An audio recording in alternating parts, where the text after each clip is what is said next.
Hi friends, स्वागत है आपका अपने चैनल नवीन शर्मा's क्लासरूम में।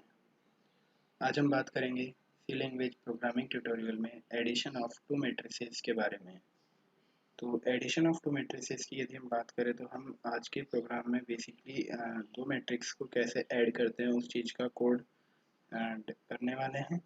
और इसके लिए बेसिक स्ट्रक्चर जो हमारे प्रोग्राम का है, जो बेसिक हेडर फाइल्स जो हमें चाहिए होती है वो ऑलरेडी हमने यहाँ पर ली हुई है और हमारा वॉइड मेन भी यहाँ पर है। अब जो एडवांस या जो एक्स्ट्रा चीज़ें हमें यहाँ पर चाहिए वो अब हम शुरू करते हैं। सबसे पहले मैं दो कॉन्स्टेंट्स यहाँ पर डिफाइन करूँगा, एक तो रो और एक कॉलम। और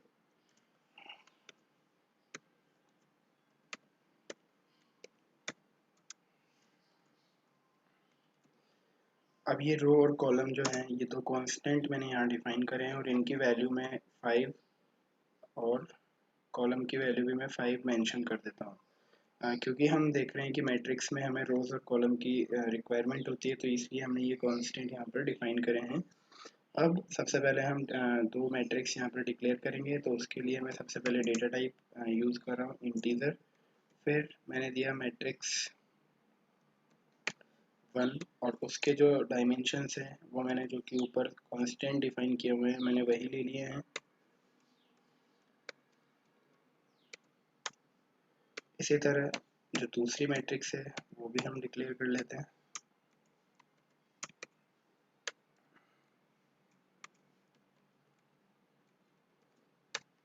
और इन दोनों का जो सम हम स्टोर करवाने वाले हैं वो हम करवाएंगे मैट्रिक्स नंबर 3 यानी कि मैट्रिक्स 3 में, और उसे भी हम इसी तरीके से डिक्लेयर कर लेते हैं।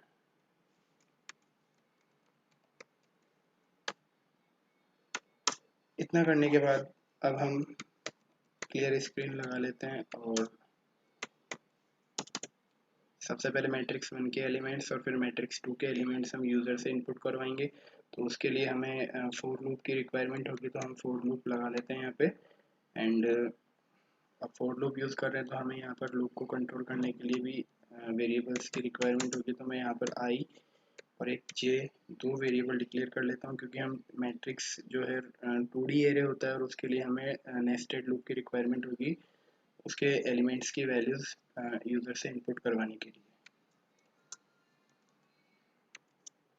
तो i इज इक्वल टू 0 हमने यहाँ इनिशलाइजेशन किया, i लेस देन रो मैंने यहाँ कंडीशन दी और i प्लस प्लस मैंने यहाँ पर इंक्रीमेंट पोर्शन मेंशन किया। अब नेस्टेड लूप में जाना है तो फोर लूप ही मैंने वापस से यूज़ की, j is equal to 0 mention किया, फिर हमने j लेस देन कॉलम लगाया एंड j प्लस प्लस एक और मैंने लूप यहाँ दे दी है।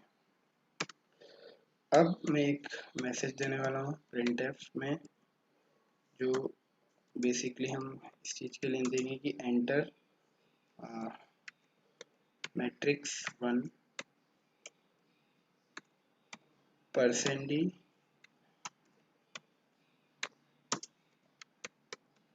एलिमेंट। इतना देने के बाद हम क्या करेंगे, यहाँ question mark and then space देने के बाद हम इसे यहाँ क्लोज कर लेते हैं। अब स्कैनफ हमने लगाया एंड स्कैनफ, क्योंकि हमारी जो मैट्रिक्स है वो इंटीजर टाइप की है, तो यहाँ पर हमने परसेंट डी मेंशन किया और उसके बाद एड्रेस ऑफ मैट्रिक्स 1 और यहाँ पर हमने लगाया आई जी। अब हम दोनों हमारी जो लूप्स हैं इनर और आउटर दोनों को हम क्लोज कर देते हैं। अब इसके बाद हम सेम लूप की रिक्वायरमेंट होगी हमें मैट्रिक्स नंबर 2 के एलिमेंट्स यूज़र से इनपुट करवाने के लिए। तो कॉपी तो हम कर ही चुके हैं इस कोड को, अब हम इसे पेस्ट कर लेते हैं और जहाँ पर मैट्रिक्स 1 है वहाँ पर हम इसे 2 कर देते हैं।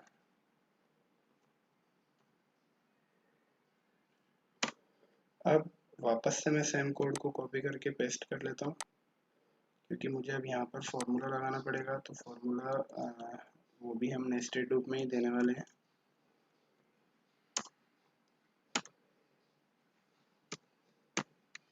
अब मैंने दिया matrix 3 I J is equal to matrix 1 I J, फिर प्लस, फिर मैट्रिक्स 2, फिर I एंड देन J। इस तरीके से मेरे मैट्रिक्स 1 और 2 के जो आई जेथ एलिमेंट है वो मैट्रिक्स 3 के मैट्रिक्स 2 के आई जेथ एलिमेंट से सम हो जाएगा और वो मैट्रिक्स 3 के आई जेथ एलिमेंट में सेव हो जाएगा। अब जो हमारी लास्ट टास्क है वो ये है कि अब हम इस मैट्रिक्स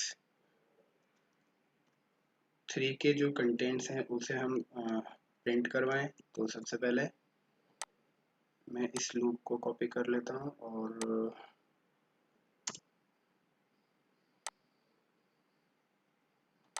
पेस्ट कर देता हूं।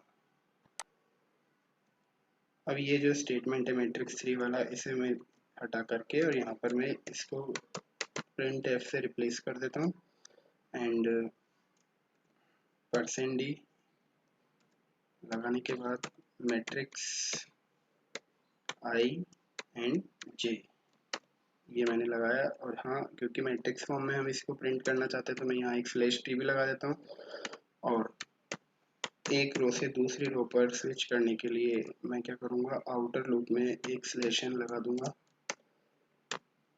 और इससे जो आउटर लूप है उससे जस्ट पहले एक स्टेटमेंट और दे देते हैं जहाँ पर ये चीज़ का लेबल होगा कि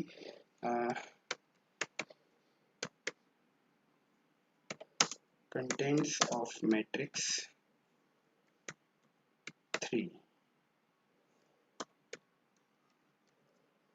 इतना हमने किया। अब एक बार हम इस कोड को सेव कर लेते हैं क्योंकि ऑलरेडी मैंने इसको नाम दिया हुआ है मैट्रिक्स एडिशन।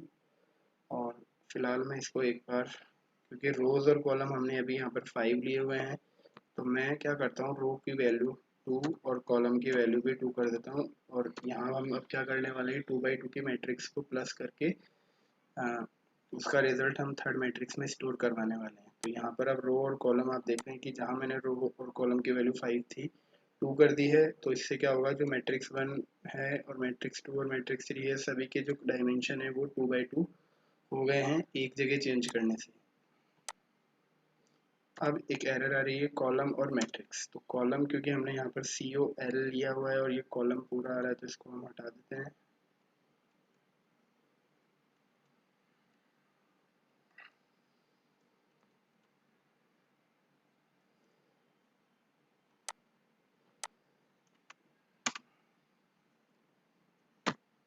अब प्रोग्राम को हम रन करते हैं।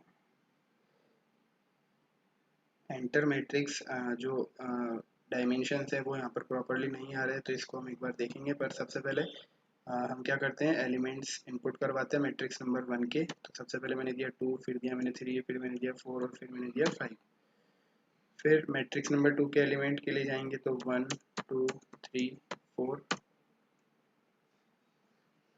अब इस प्रोग्राम में अभी थोड़े से चेंजेस की रिक्वायरमेंट अभी भी है। तो सबसे पहले तो हम क्या करते हैं, मैट्रिक्स हमारी जहाँ प्रिंट हो रही है %d वाली जो लाइन है, पहले तो हम उसको चेंज करते हैं, लाइक I, J से इसे रिप्लेस करना पड़ेगा जिससे कि वो प्रॉपर इंडेक्स शो करेगा उस पर्टिकुलर मैट्रिक्स की।